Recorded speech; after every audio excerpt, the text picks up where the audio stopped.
The Mini-Star and BioStar use positive pressure, which gives you superior adaptation to your model, ensuring the accuracy and fit of your appliance. These machines can significantly reduce your lab expense by increasing the variety of appliances you can do in-house. Most of the technique videos in our Resource Center feature the BioStar because that's what we use in our commercial lab at Great Lakes. For most dental practices, the Mini-Star is ideal.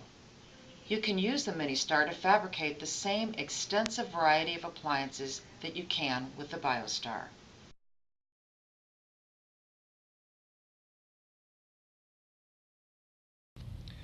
A variety of splints are available for occlusal and temporomandibular joint disorders as well as muscle deprogramming. Due to accuracy and flexibility, often a thermal-formed plastic is used to make the foundation or template of the splint. Then a hard cold cure acrylic is applied to customize the occlusal splint design. A naphologic articulator mounting such as the SAM3 articulator is recommended when fabricating occlusal splints possessing eccentric guidance or when vertical alteration for appliance fabrication is necessary.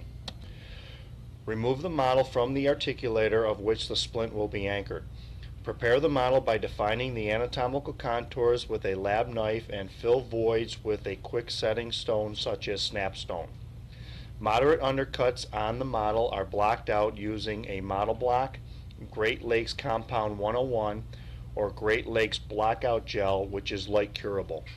Also, an isofolin material may be used as a model release or minor blockout agent. Clamp this 1/10 millimeter thick plastic into the pressure chamber. Enter the heating time of 25 seconds into the machine and pack the model into pellets. Swing the heater over the material to start cycle.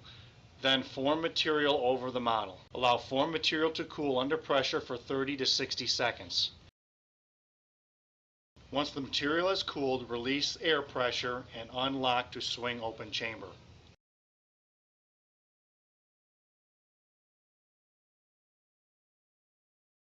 Heat a lab knife with torch. Cut out excess formed isofolin material around perimeter of model. At this time, plastic that will be used for appliance fabrication can be made. The isofolin will not stick to the thermal-formed plastics, thus no separating medium is needed. Liquid separator will be necessary if the isofolin step is omitted. Apply liquid separator to the model anatomy with a brush.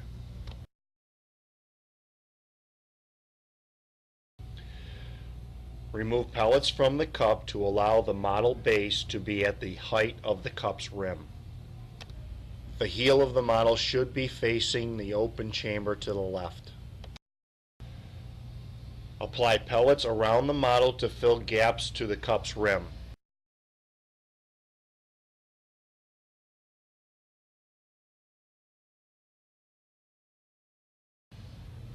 Then with a brush, adjust pellet level 1 to 2 millimeters below the gingival margins and remove pellets from the center of the model.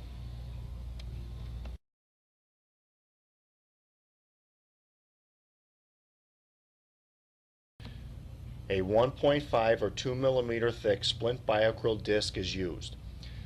Peel the plastic film from both sides of the material.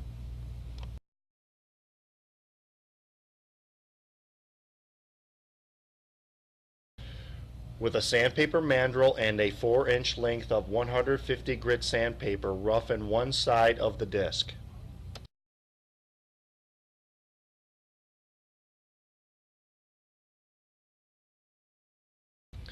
Place the roughened side of the disc to face down into the chamber and clamp in place. Incorporate the material's heating time or BioStar code into the machine.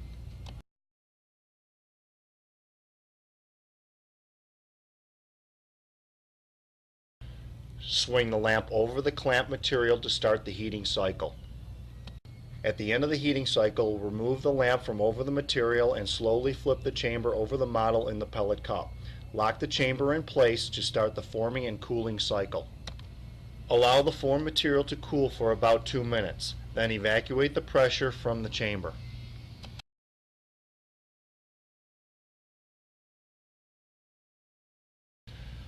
Unlock the chamber and clamp material. Then swing open the chamber. Remove the model with formed material from the cup. Scrape pellets on the model and plastic back into the cup.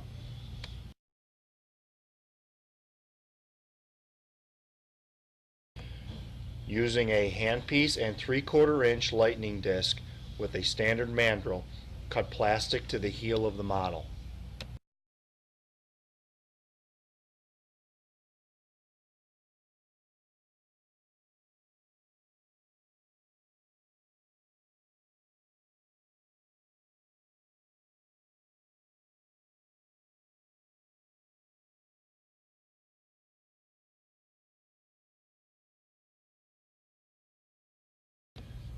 Then cut the plastic along the model at the pellet level.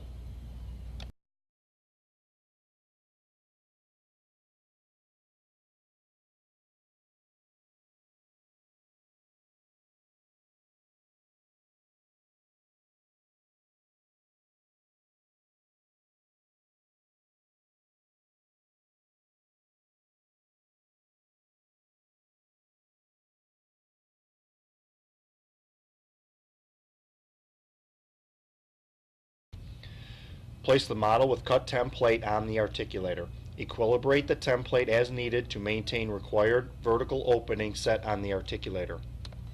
The articulating model should be wax relieved to protect teeth during the acrylicing process. This will allow confirmation of centric stops against splint. Brush on biacryl monomer to prime template. Splint biacryl resin will be measured by volume. 10 milliliters of monomer liquid will be mixed with 20 milliliters of polymer powder.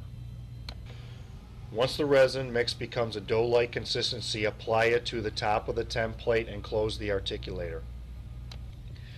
Place the articulator into a humid pressure pot to cure acrylic resin. Pot temperature should be approximately 120 degrees Fahrenheit and pressure regulated at 20 psi. Cure in pressure pot for approximately 15 to 20 minutes. For most splints, the cusp tips and incisal edges are marked using a number 2 pencil. Then the acrylic is reduced to maintain pinpoint cuspal and incisal marks. A grinding stone and a high-speed quick chuck lathe is used. A splash pan with vacuum system is recommended.